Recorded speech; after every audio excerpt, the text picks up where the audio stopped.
ஒரு கப்பிள் இருக்காங்க. இவங்களோட பேரு மைக், அமாண்டா. இவங்க 2 பேருமே குழந்தைக்காக ரொம்ப நாளாவே வந்து ட்ரை பண்ணிட்டு இருக்காங்க. இப்போ இந்த நேரத்துலன்னு பார்த்து திடீர்னு அமாண்டாக்கு பிரைன் டியூமர் இருக்கிறதா வந்து தெரிய வருது. இதோட சைஸ், லொகேஷன் எல்லாமே ரொம்பவே சிவியரா இருக்கிறதுனால இவங்கள காப்பாற்ற முடியாது அப்படின்ற மாதிரி டாக்டர் சொல்லிடுறாங்க. அப்பதான் அவங்க இன்னொரு விஷயத்தையும் சொல்றாங்க. ரிவர் மைண்ட் அப்படிங்கிற ஒரு கம்பெனி வந்து ஒரு அட்வான்ஸ்டு டெக்னாலஜி வந்து உருவாக்கியிருக்காங்க. அது மூலியமா இதை வந்து சரி இது அப்படி என்ன பண்ணோம் அப்படின்னு பார்த்தா, நம்ம மூளையில இருக்கிற அந்த மெமரிஸ் எல்லாத்தையும் ஒரு பேக்கப் மாதிரி எடுத்து கம்ப்யூட்டர்ல ஸ்டோர் பண்ணி வச்சுப்பாங்க. இப்போ மொபைல்ல ஒரு ஆப் இன்ஸ்டால் பண்ணி அந்த ஆப் மூலியமா நம்மளோட மூளையை கண்ட்ரோல் பண்ற மாதிரியான ப்ராசஸ் தான் இது.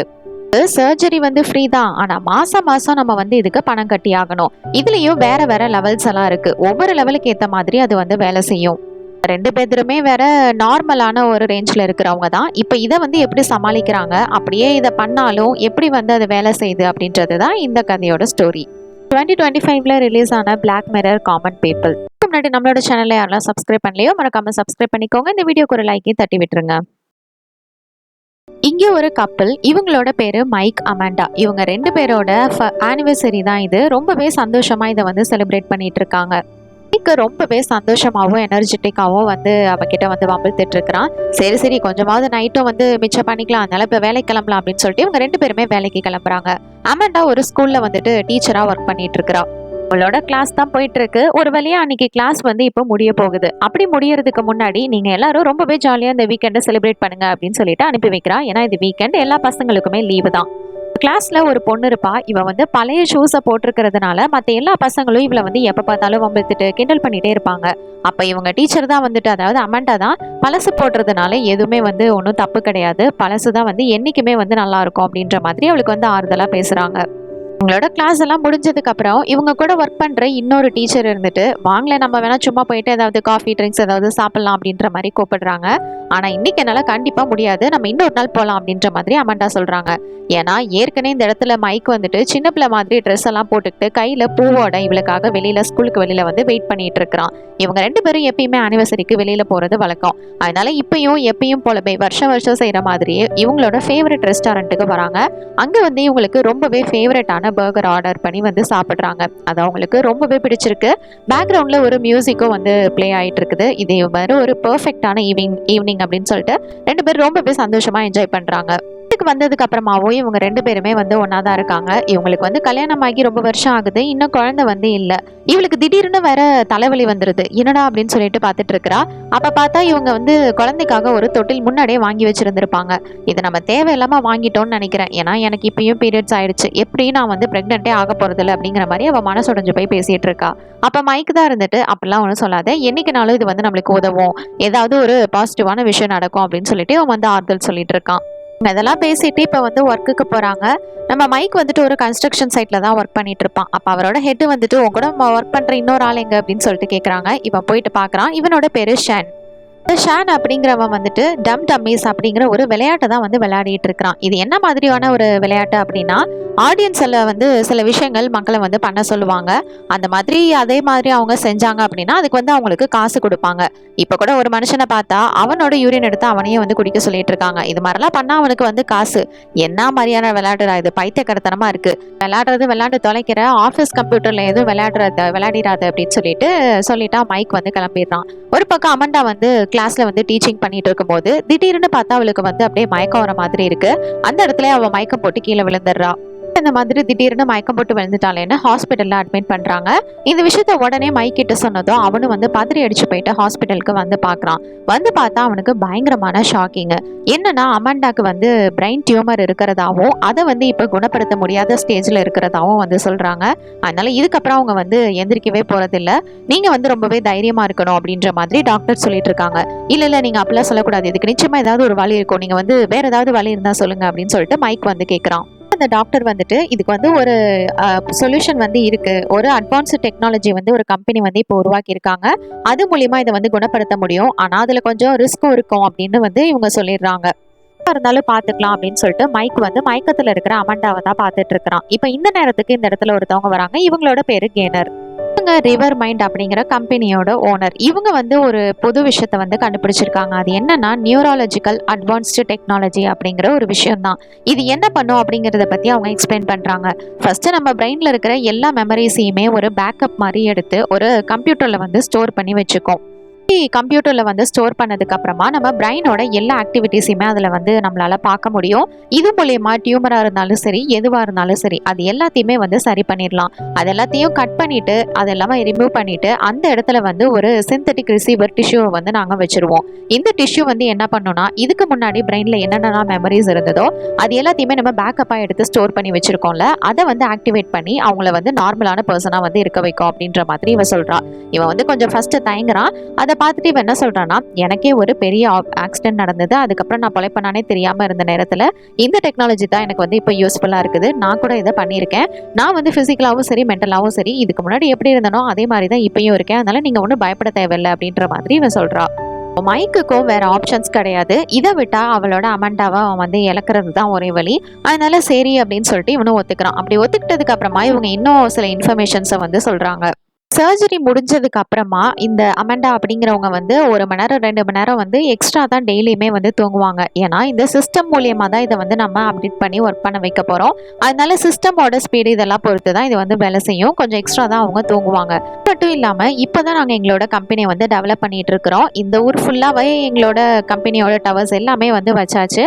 அதனாலேயே நம்ம அமெண்டா வந்து இந்த ரேஞ்சுக்குள்ளே தான் இருக்கணும். அப்படி இருந்தால் மட்டும்தான் இது வந்து ஒர்க் பண்ணும்.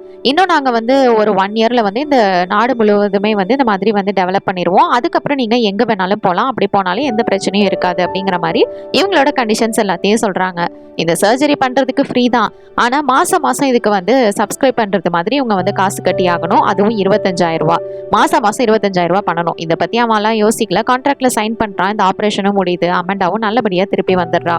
கண்ணு முழிச்சதுமே எப்படியோ நீ வந்து திருப்பி வந்துட்ட அப்படின்னு சொல்லிட்டு நம்ம மைக் ரொம்பவே சந்தோஷப்படுறான். அங்கே இருக்கிற நர்ஸ் டாக்டர்லாம் கூட பரவாயில்ல, இவங்க வந்து பொழைப்பாங்களானே தெரியாமல் இருந்தது, நல்லபடியாக முழிச்சிட்டாங்க அப்படின்னு சொல்லிட்டு இப்போ ஒரு வாரத்தில் வந்து டிஸ்சார்ஜ் பண்ணலாம் அப்படின்னு சொல்லிட்டு இவங்களை வந்து வீட்டுக்கு கூட்டிகிட்டு போகிறாங்க.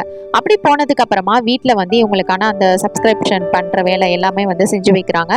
ஏன்னா அது மூலியமாகவே இவங்க வந்து எல்லாத்தையும் கண்ட்ரோல் பண்ணிக்க முடியும். அதனால அது எல்லாத்தையும் வந்து ஏற்பாடு பண்ணி கொடுத்துட்றாங்க. போகிற வழியில தான் அமெண்டா வந்து மைக்கு கிட்ட, சரி இதுக்கு மாதம் மாதம் வந்து காசு கட்டணுமே, நாமளே நார்மலான ரேஞ்சில் தான் இருக்கோம், இப்போ எனக்கும் வேலை வேற என்னன்னு தெரியல, இந்த டைமில் இவ்வளோ காசு நம்மளால கட்ட முடியுமா அப்படின்னு சொல்லிட்டு அவன் வந்து கேட்குறா. அதை பற்றிலாம் நீ ஒன்றும் கவலைப்படாத, நான் வந்து எக்ஸ்ட்ரா வந்து ஷிஃப்ட் எல்லாம் பார்த்து எப்படினாலும் இதை வந்து சரி கட்டிடுவேன், அதனால அதை பற்றி நீ ஒன்றும் ஒரி பண்ணிக்க வேணாம் அப்படின்ற மாதிரி சொல்கிறான். இவளுக்கு வந்து ரொம்ப ஸ்பீடாக போனாலாம் வந்து ஒரு மாதிரி ஆகிற மாதிரி இருக்கு உடம்பு, அதனால நீ கொஞ்சம் மெதுவாகவே போ அப்படின்ற மாதிரி சொல்கிறா. இவனும் வந்து காரை மெதுவாகவே ஓட்டிட்டு வந்துட்டு இருக்கான். இதனால பின்னாடி இருக்கிறவங்கலாம் செம கடுப்பாகிறான், எவ்வளோ மெதுவாக தாண்டா போவீங்க அப்படின்னு சொல்லிட்டு. வந்து கொஞ்சம் காசும் வந்து சேர்த்து வைக்கணும் அப்படின்னு நினைச்சிருப்பான். ஏன்னா யூரோப்ல இருக்க இவனோட அப்பா போயிட்டு பாக்குறதுக்காக. ஆனா இதுக்கப்புறம் அது எதுக்குமே வந்து வாய்ப்பு இல்லை. ஏன்னா அமெண்டாவாலையும் ரொம்ப தூரம் வந்து டிராவல்லாம் பண்ண முடியாது. இப்போ இவங்க 2 பேருமே அவங்களோட வேலைக்கு போயிட்டு அவங்க வேலையை வந்து செய்ய ஆரம்பிக்கிறாங்க. அதுவும் மைக் வந்து கொஞ்சம் எக்ஸ்ட்ரா ஷிஃப்ட் எல்லாம் போட்டு அதிகமா வந்து வேலை செய்யறான். ஏன்னா மாசம் 25,000 பணம் கட்டி ஆகணுமே, அதனால அவன் வந்து வேலை செஞ்சுட்டு இருக்கான். ஃபுல்லா இவனுக்கு வந்து ஷிஃப்ட் வைஸ் ஒர்க்காக தான் போயிட்டு இருக்கு. இவனால அமெண்டா கூட டைம் கூட ஸ்பெண்ட் பண்ண முடியறது இல்லை. ஏன்னா காலையிலேயே அவ வந்து எந்திரிக்கிறதுக்கு முன்னாடி இவன் சீக்கிரமா எந்திரிச்சு ஷிஃப்ட்டுக்கு போயிடுவான். நைட்டும் அவ தூங்கினதுக்கு அப்புறமா தான் இவன் வந்து வீட்டுக்கே வருவான். அதனால இவளான வந்து டைம் கூட அவன் கூட வந்து ஸ்பெண்ட் பண்ண முடியல. வீட்டுக்கு வந்துட்டு ஏதாவது ரிலாக்ஸ் பண்ணலாம் சில்லன்னு அப்படின்னு சொல்லிட்டு பீர் இருக்கானா அப்படின்னு சொல்லிட்டு பார்ப்பான். அது கூட அவன் கிட்ட இருக்காது. ஏன்னா இவன் தான் போயிட்டு எல்லாமே வாங்கணும், அதுக்கு கூட வந்துட்டு டைம் இருக்காது. இவன் இவ்வளோ சின்சியரா வேலை பார்த்துட்டு இருக்க இந்த ஷாண்ட் இருந்துட்டு இன்னமும் அந்த மொபைல் ஃபோன்ல அந்த ரியாலிட்டி ஷோவை தான் பார்த்துட்டு இருக்கிறான்.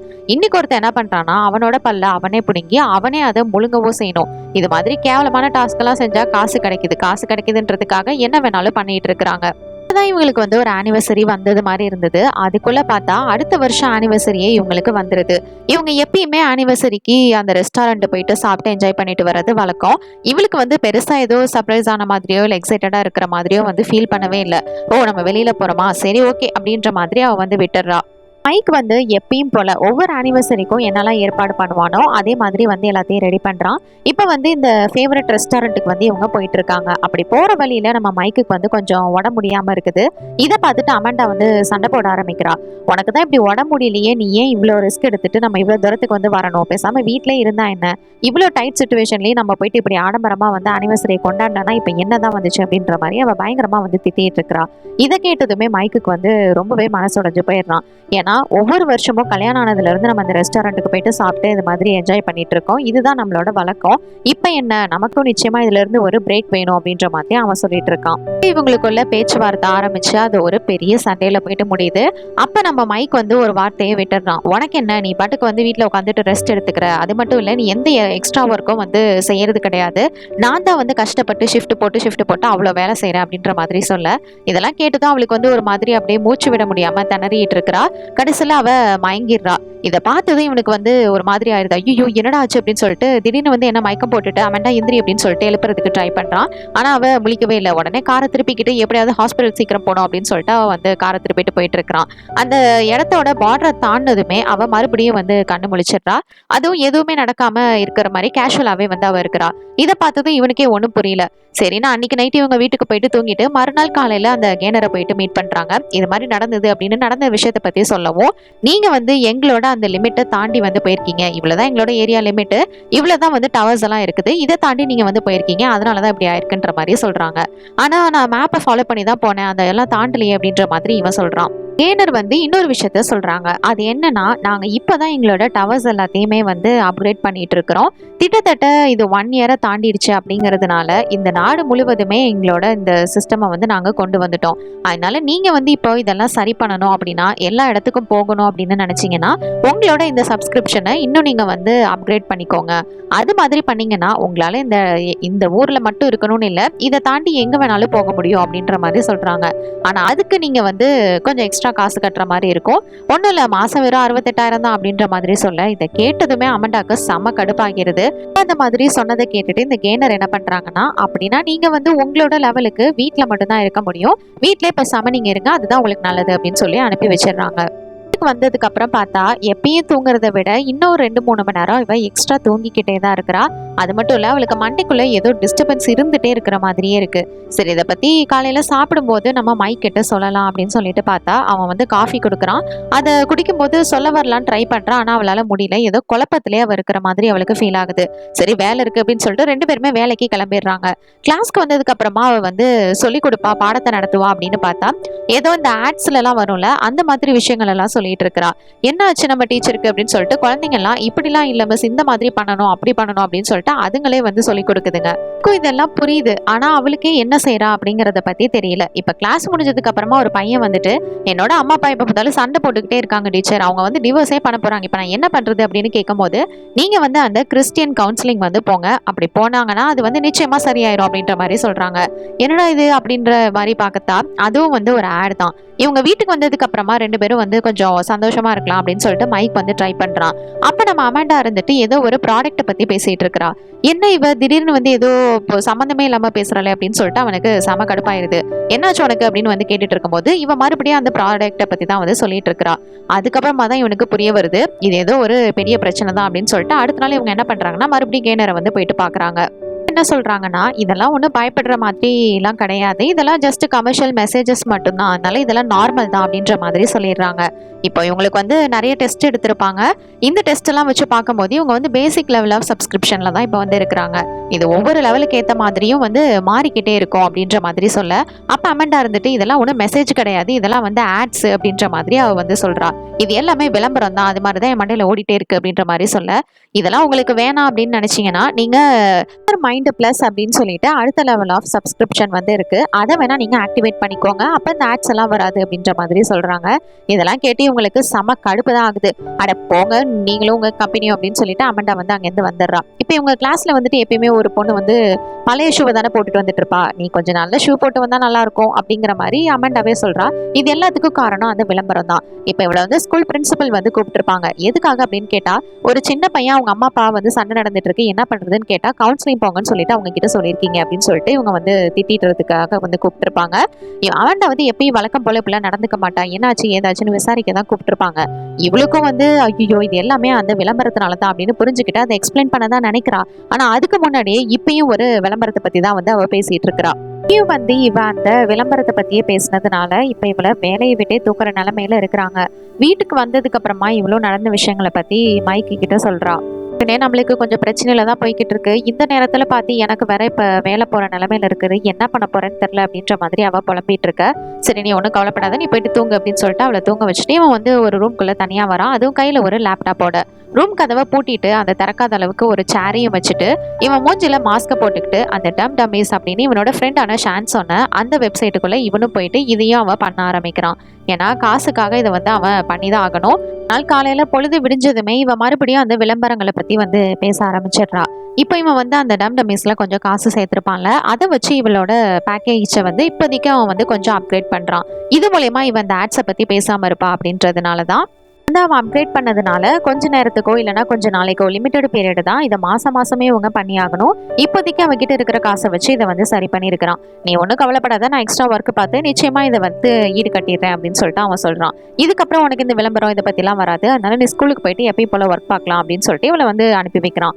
இவளை வந்து கிளாஸ்க்கு வந்ததுக்கு அப்புறமா இவகிட்ட ஒரு சின்ன பையன் வந்து பேசினால அந்த பையன் வந்து இவ பக்கம் கூட திரும்ப மாட்டேங்கிறான். எப்பா போதுண்டா அப்படின்னு சொல்லிட்டு அவன் வந்துடுறான். இவன் வந்து இந்த கேமை வந்து கண்டினியூ பண்ண ஆரம்பிக்கிறான். இந்த இடத்துல வேற கொஞ்சம் நிறைய கிரேசியான விஷயங்கள்லாம் வேற பண்ண சொல்றாங்க. இவனுக்கு வேற வழி இல்லை. அப்படிலாம் பண்ணா மட்டும்தான் இவன் அடுத்த கட்ட லெவலுக்கும் போக முடியும். அதனால இவனோட மாஸ்க் எல்லாம் எடுத்துட்டு சில விஷயத்த பண்ண சொன்னாலும் அது எல்லாத்தையும் அவன் பண்ணிதான் ஆகணும், பண்ணிட்டு இருக்கிறான். இவன் அவங்க பண்ண சொன்ன டாஸ்க் எல்லாத்தையும் பண்ணதுனால இவனால நினைச்ச அமௌண்ட்டை வந்து இதுல வந்து எடுத்துட முடியுது. இப்போ அடுத்த நாள் வந்து இவன் போயிட்டு பார்த்தா இவன் வழக்கத்துக்கு மாறா இன்னமுமே எக்ஸ்ட்ரா தூங்கிட்டு இருந்திருக்கா. கிட்டத்தட்ட 12 மணி நேரத்துக்கு மேலேயே இவன் வந்து தூங்கிட்டே இருந்திருக்கா. சரி இதை பத்தி நம்ம போயிட்டு விசாரிக்கலாம் அப்படின்னு சொல்லிட்டு மறுபடியும் இவங்க கேனரை பாக்குறதுக்காக வராங்க. அவன் என்ன சொல்றான்னா, இதெல்லாம் ஒன்றும் பெரிய பிரச்சனை கிடையாது, சிஸ்டம் வந்து கொஞ்சம் அப்டேட் பண்ணதுனால இது மாதிரி ஆயிருக்கு அப்படின்ற மாதிரி இவ சொல்றா. கேட்டுட்டு அமாண்டா இருந்துட்டு, இது பாருங்க எனக்கு கொஞ்சம் கூட தூங்குற மாதிரி ஃபீல் ஆகவே இல்லை. தூங்குனா வந்து கொஞ்சம் உடம்புல டயர்ட்னஸ் எல்லாம் குறையும், கனவெல்லாம் வரும், அந்த மாதிரிலாம் எனக்கு எதுவுமே கிடையாது. ஏதோ எப்ப பார்த்தாலும் வந்து ஆஃப்ல வச்ச மாதிரி நான் வந்து அப்படியே இருக்கிறேன், மந்தமாவே இருக்கிற மாதிரி இருக்கு அப்படின்ற மாதிரி சொல்றா. கேனர் என்ன சொல்றான்னா, இதுக்கு காரணம் உங்களோட பிரெயினா தான் இருக்கணும். ஏன்னா இன்னமும் நீங்க ஸ்லீப் மோட்லேயே தான் இருக்கீங்க. உங்களோட பிரெயின் வந்து எந்த அளவுக்கு ஆக்டிவேட்டடா இருக்கோ அதை வச்சுதான் இந்த சிஸ்டமோட சர்வரும் வந்து ஆக்டிவேட் ஆகும். இல்லாம இப்போ நீங்க பேசிக்கான ஒரு பேக்கேஜ்ல தான் இருக்கீங்க. இந்த பேக்கேஜ்ல நீங்க 12 மணி நேரம் தூங்குறதெல்லாம் ஒரு பெரிய விஷயமே கிடையாது. ஏன்னா அந்த லெவல்ல 16 மணி நேரம் வரைக்குமே தூங்குறதுக்கான வாய்ப்புகள் இருக்கு. இதெல்லாம் நீங்க வந்து வேணாம், இதுல இருந்து வெளில வரணும் அப்படின்னு நினைச்சீங்கன்னா அதுக்காக தான் இப்போ நாங்க புதுசா ஒரு அட்வான்ஸ்டான ஒரு டெக்னாலஜியை உருவாக்கியிருக்கோம். அது என்னன்னா ரிவர் மைண்ட் ரிலாக்ஸ் அப்படிங்கிறது தான். இது மூலியமா நீங்க வந்து எல்லாத்தையுமே வந்து கண்ட்ரோல் பண்ணிக்க முடியும். இது வந்து போன்ல ஒரு ஆப்பாவே வந்துடும். இந்த ஆப் மூலியமா உங்களோட பேஷண்ட்டை வந்து நீங்க எந்த அளவுக்கு வச்சுக்கணும், எப்படி இருக்கணும், அது வந்து எப்படி செயல்படணும் அப்படிங்கிற எல்லாத்தையுமே வந்து கண்ட்ரோல் பண்ண முடியும். இவங்களுக்கு கூட சில விளம்பரங்கள்லாம் வருது அப்படின்லாம் சொல்லிட்டு இருந்தாங்கல்ல, அது மாதிரிலாம் எதுவுமே இல்லாம இந்த ரிவர் மைண்ட் ரிலாக்ஸ் அப்படிங்கிற இது மூலியமா இவங்களால வந்து எல்லாத்தையுமே வந்து தடுத்து நிறுத்தி கண்ட்ரோல் பண்ண முடியும் அப்படிங்கிற மாதிரி சொல்லிட்டு இதோட காஸ்ட் வந்து மாசம் வெறும் 85,000 தான் அப்படின்ற மாதிரி சொல்ல அவ கடுப்பாய் கிளம்பி போயிடுறா. ஆனா இவன் இருந்துட்டு மைக் இருந்துட்டு இதை வந்து டெம்பரவரியா ஏதாவது பண்ண முடியுமா அப்படிங்கிற மாதிரி கேட்டுக்கிறான். விசாரிச்சுட்டு வீட்டுக்கு வந்ததுக்கு அப்புறமா மறுபடியும் இவன் அந்த டம் டம்மீஸை தான் வந்து விளையாட ஆரம்பிக்கிறான். அதுல அவங்க என்னெல்லாம் பண்ண சொல்றாங்களோ அது எல்லாத்தையுமே வந்து இவன் செஞ்சு வைக்கிறான். இப்போ அடுத்த நாள் காலையில இவனுக்கு ரொம்பவே சந்தோஷமா இருக்கு. ஏன்னா கிட்டத்தட்ட 12 மணி நேரத்துக்கான அந்த லக்ஸ் பேக்கேஜை வந்து இவன் வாங்கியிருக்கிறான். இது மூலியமா அவளோட ஒய்ஃபை வந்து ரொம்பவே சந்தோஷமா வச்சுக்க முடியும். எதுக்காக வெறும் 12 மணி நேரத்துக்காக அதுவும் இன்னைக்கு வாங்கியிருக்கான் அப்படின்னு பார்த்தா, இன்னைக்கு இவங்களோட ஆனிவர்சரி. இன்னைக்கு இவங்க எப்பயும் போல சந்தோஷமா இருக்கணும் அப்படிங்கறதுனால அந்த ஆப் மூலியமா இவளுக்கு முடிஞ்ச வரைக்கும் மேக்ஸிமம் லெவல்ல வச்சுட்டு சந்தோஷமா இருக்கிறதுக்கு ட்ரை பண்றாங்க. இவங்களுக்கு பிடிச்ச அந்த ஃபேவரட் ரெஸ்டாரண்ட் போயிட்டு அவங்களுக்கு பிடிச்ச அந்த பர்கர் சாப்பிட்றாங்க. மியூசிக் வந்து பிளே ஆகுது. இதெல்லாம் ரொம்பவே அவளுக்கு சந்தோஷமா இருக்கு. வீட்டுக்கு வந்ததுக்கு அப்புறமா 2 பேரும் சந்தோஷமா இருக்காங்க. நாள் மைக் வந்து எப்பயும் போல வேலைக்கு வரும்போது பார்த்தா எல்லாரும் இவனுக்கு பின்னாடி குசு குசுன்னு பேசிக்கிட்டே இருக்கிறாங்க. என்னடா இது நமக்கு பின்னாடி ஏன் இப்படி ஒரு மாதிரியா பேசுறாங்க அப்படின்னு சொல்லிட்டு மைக்குக்கு ஒண்ணுமே புரியல. போயிட்டு பார்த்தா இவங்களோட அந்த டேபிள் ஒர்க் ஷாட் அந்த மாதிரிலாம் இருக்கும்ல, அதுல வந்துட்டு இவன் இதுக்கு முன்னாடி அந்த கேம்ல விளையாண்ட அந்த டம் டம்மீஸ்ல இருக்கிற பிக்சரை வந்து போட்டிருக்காங்க. இதுக்கு காரணம் நிச்சயமா ஷேனா தான் இருக்கணும் அப்படின்னு சொல்லிட்டு அவனை பிடிச்ச பயங்கரமா இவன் வந்து அடிச்சிட்டு இருக்கிறான். ஏன்டா அவனுக்கு எவ்வளவு தைரியம் இருந்தா நீ இது மாதிரி செஞ்சிருப்ப அப்படின்னு சொல்லிட்டு இவங்க 2 பேத்துக்குள்ளேயும் ஒரு பெரிய சண்டையே போய்கிட்டு இருக்கு. அப்ப அந்த இடத்துல வேலை செய்யறவங்க தான் வந்து இவங்க 2 பேத்தையும் வந்து பிரிச்சு விட்றாங்க. ஒழுங்கு மரியாதை 2 பேருமே இந்த இடத்த விட்டு போயிருங்க, இல்ல அவ்வளவுதான் அப்படின்னு சொல்லிட்டு இவங்க 2 பேத்தையும் இப்ப வந்து தூக்கிடுறாங்க. இப்போ இதுக்கப்புறம் மைக்குக்கு வந்து இந்த இடத்துல வேலை இல்லை. வீட்டுக்கு வந்ததுக்கு அப்புறமா தனக்கு வேலை போன விஷயத்த பத்தி அமண்டா கிட்ட சொல்ல, இதனால அமண்டாவும் ரொம்பவே வந்து டவுன் ஆகிடுறா. ஏற்கனவே அவளுக்கு வந்து இந்த 12 மணி நேரம் தான் அந்த ரிவர் மைண்ட் ரிலாக்ஸ் அப்படிங்கிற செஷன் வந்து இருந்திருக்கும். அதுக்கப்புறம் இப்போ எப்பயும் போல திருப்பி விளம்பரத்தை பற்றி பேச ஆரம்பிச்சிடுறா. ஸ்கூல்லையும் இதே மாதிரி இருக்கிறதுனால இவளையும் வேலையை விட்டு தூக்கிடுறாங்க. இவங்க 2 பேத்துக்குமே இப்போ வேலை இல்லை. சரி, இதை பற்றி ஏதாவது நம்ம வந்து கேனர் கிட்ட போயிட்டு ஹெல்ப் கேட்டு பார்க்கலாம் அப்படின்னு சொல்லிட்டு அவகிட்ட கேட்கறதுக்காக பார்க்குறாங்க. ஆனால் அவங்க இருந்துட்டு இல்லை, என்னால் எதுவுமே செய்ய முடியாது அப்படிங்கிற மாதிரி சொல்லிடுறாங்க. ஏன்னா இவங்களுக்கு காசு மட்டும்தான், மாதம் மாதம் காசு எல்லாத்தையும் கரெக்டாக கட்டினா மட்டும்தான் இது வந்து கரெக்டாக வேலை செய்யும். அதனால என்னால் எதுவும் பண்ண முடியாது அப்படின்னு சொல்ல, சரி வேற வழியே இல்லை, நம்ம வந்து குழந்தைக்காக சேர்த்து வச்சிருந்த கொஞ்சம் மணியை வந்து எடுத்து வேணா செலவு பண்ணலாம் அப்படின்ற மாதிரி யோசிக்கிறாங்க. எனது குழந்தைக்கு ட்ரை பண்றீங்களா, அப்ப இன்னும் கொஞ்சம் செலவாகுமே அப்படின்ற மாதிரி கேனர் சொல்ல, இதை கேட்டுதான் அவங்க 2 பேத்துக்கும் செம கடுப்பாகிறது. இதை பாருங்க, உங்களோட பிரெயினை வந்து வேலை செய்ய வைக்கிறதெல்லாம் ரொம்ப ஈஸிலாம் ஒன்றும் கிடையாது. இது மாதிரி ஒரு ஆப் மூலியமா இது எல்லாத்தையும் பண்ணணும் அப்படின்னா அதை வந்து நம்ம வந்து செயல்பட வைக்கணும். அதனால அது ஒன்றும் ஈஸிலாம் இல்லை அப்படின்ற மாதிரி சொல்றாங்க. இதை கேட்டுட்டு இவங்க 2 பேருமே கடுப்பாகி அங்கிருந்து கிளம்பி வீட்டுக்கு வந்துடுறாங்க. இப்போ அப்படியே அடுத்த வருஷம் ஓடிடுது. இவங்களோட ஆனிவர்சரியும் வருது. இந்த டைம்ல பார்த்து ஒரு கப்பல் வந்துட்டு தொட்டில் வாங்குறதுக்காக வந்திருக்கிறாங்க. சரி, இவங்க கிட்ட இருந்து வாங்கிட்டு போகலாம் அப்படின்னு சொல்லிட்டு அதுல வந்து இவனுக்கு கொஞ்சம் காசு வருது. இந்த காசை வச்சு இவன் என்ன பண்றான்னா 1/2 மணி நேரத்துக்கு மட்டும் அந்த ரிவர் மைண்ட் ரிலாக்ஸ் அப்படிங்கிற அந்த செஷனை வந்து வாங்கிக்கிறான். அதை வந்து இவளுக்கு ஆக்டிவேட் பண்ணிட்டு இருக்கிறதுலே ரொம்ப ஹையான லெவல்ல வந்து அதை செட் பண்ணிடுறான். ஏன்னா இந்த 1/2 மணி நேரத்துக்கு இவங்க ரொம்பவே சந்தோஷமா இருக்கணும் அப்படின்னு வந்து நினைக்கிறாங்க. 1/2 மணி நேரமும் இவங்க 2 பேரும் ரொம்பவே சந்தோஷமா வந்து இருக்காங்க. இதுக்கு முன்னாடி நடந்த விஷயங்கள், பழைய பழைய மெமரிஸ் இது எல்லாத்தையும் வந்து ஷேர் பண்ணி பேசிட்டு சந்தோஷமா இருக்கிறாங்க. இப்போ இந்த 1/2 மணி நேரம் முடிஞ்சதுக்கு அப்புறமா மறுபடியும் அமாண்டா வந்து அந்த விளம்பரங்களை பத்தி வந்து பேச ஆரம்பிக்கிறா. இதுக்கு மேல இவனால வந்து இதெல்லாம் தாக்கு பிடிக்க முடியல. அதனால இவன் என்ன பண்றானா, இவன் எல்லா ஏற்பாடும் ரெடியா தான் பண்ணி வச்சிருந்திருப்பான். அமாண்டாவை அந்த இடத்துல வந்து கொண்டுறான். ஏன்னா இதுக்கு மேலேயும் இவனால காசும் வந்து சம்பாதிக்க முடியல. இவங்க 2 பேத்துக்குமே வேலை போயிருச்சு. இவனாலேயும் வந்து எதுவுமே செய்ய முடியாது. இவனோட மானமும் போயிருச்சு. அதனால இதுக்கப்புறம் நாமளும் உயிரோட இருந்து எந்த பிரயோஜனமும் இல்லைன்னு அவனும் சூசைட் பண்ணிட்டு இறந்துடுறான். அப்பவே அவளை விட்டிருந்தா கூட அவ வந்து இறந்து போயிருந்திருப்பா. இவ வந்து காப்பாத்தி வைக்கணும் அப்படிங்கிறதுனால இந்த மாதிரி டெக்னாலஜி எல்லாம் யூஸ் பண்ணி எப்படியாவது நம்ம காப்பாத்திடலாம் அப்படின்னு சொல்லிட்டு தான் ட்ரை பண்ணா. ஆனா அவ கஷ்டப்படுறதையும் இவனால பார்க்க முடியல. இவனுக்கும் ரொம்பவே கஷ்டமாகிறது. அதனால இந்த மாதிரியான ஒரு முடிவு எடுத்துடுறாங்க. இந்த கதையை பத்தி நீங்க என்ன நினைக்கிறீங்க? என்னோட கமெண்ட் செக்ஷன்ல ஷேர் பண்ணிக்கோங்க. இது மாதிரி வேற ஏதாவது படத்தை பத்தியோ சீரிஸ் பத்தியோ நான் பேசணும்னு நினைச்சாலும் மறக்காம கமெண்ட் செக்ஷன்ல பண்ணுங்க. Until then, Tata bye from உங்கள் தமிழ் பொண்ணு.